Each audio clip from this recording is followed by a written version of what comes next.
While the outcome of your data visualization work might be different every time, there are a few things that are always the same. Whether you're building or updating, making a simple chart, or a complex infographic, you always have to consider three things. Who's the audience?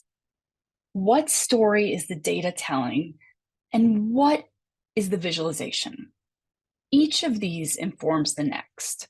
So when we work on a data visualization project, we always start at the beginning with the audience, then work our way through to the visual last. I'm going to hand it over to Kyle to cover how understanding your audience informs the way you visualize data. Great. Thanks, Danielle. So before you visualize data to tell a story, you really need to understand who you're telling that story to and why you're telling it. And that's why we always start the data storytelling process with the audience. Grounding your story in an understanding of the audience's needs and wants may seem like a simple idea, but it's really the most effective way to get the right result.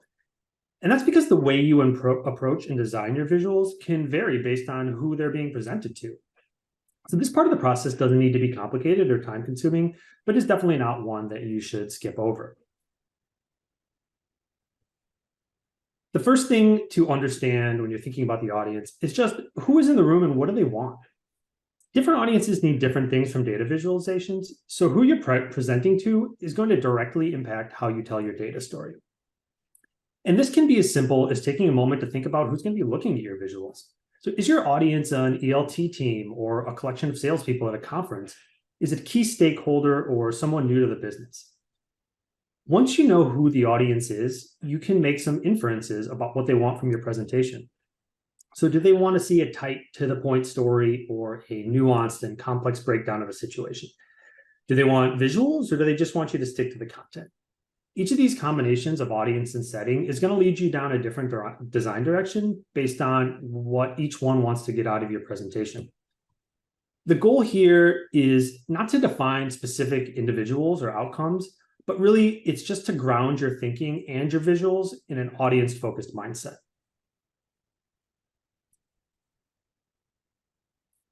So next, you can ask yourself, what do they need to do with the information you're presenting? Why do they even want to see this? So this can include the content you use, the type of story that you tell, and the specific ways that you choose to visualize your data.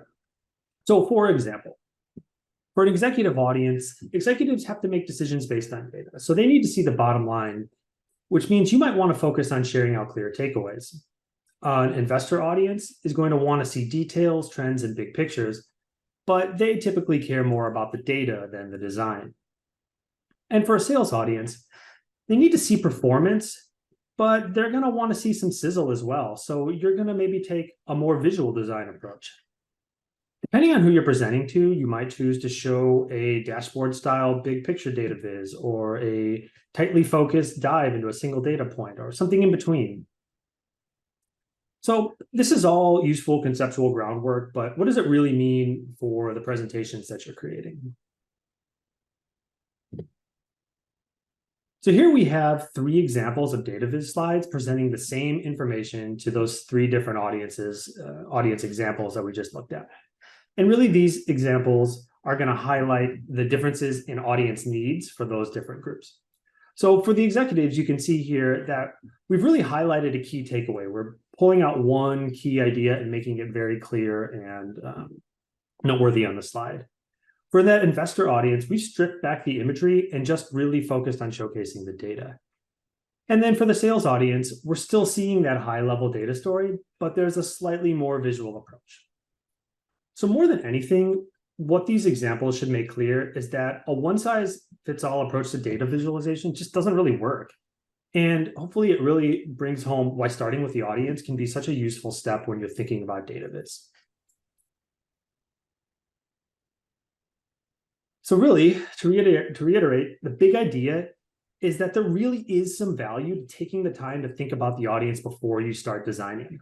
Because we certainly know from experience that it's easy to think, oh, I just need to update the look of this slide or this chart, and then essentially approach the task as a design or a production exercise. But understanding your audience is as much a part of the visual design process as it is the content. And it probably matters more in data viz than almost any other area of design.